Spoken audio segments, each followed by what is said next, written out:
Hi, I'm Marcello. I'm the Facility Manager for the Center for Cell Imaging in Liverpool, which is part of the shared research facilities.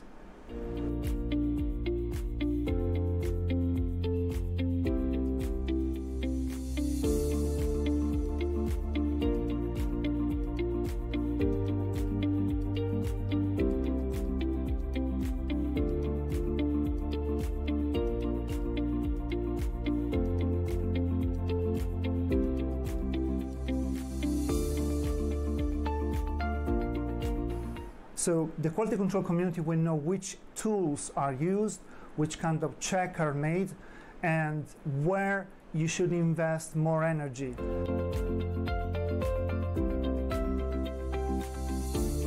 Company could be interested, for example, to know where are the gaps.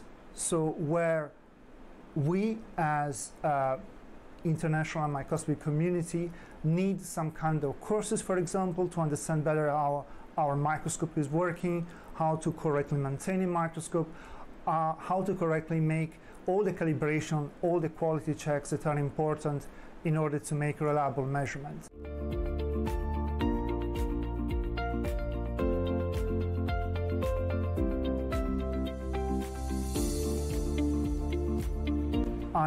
I can envision a future where the funding agency will ask in the future not only how you store your data, but also how are you controlling that the instruments that you are using to take your data are working properly? How do you calibrate your instrument? How do you perform those quality checks that are indispensable to know that your instruments are working properly? So I think the survey will be useful for all of these reasons.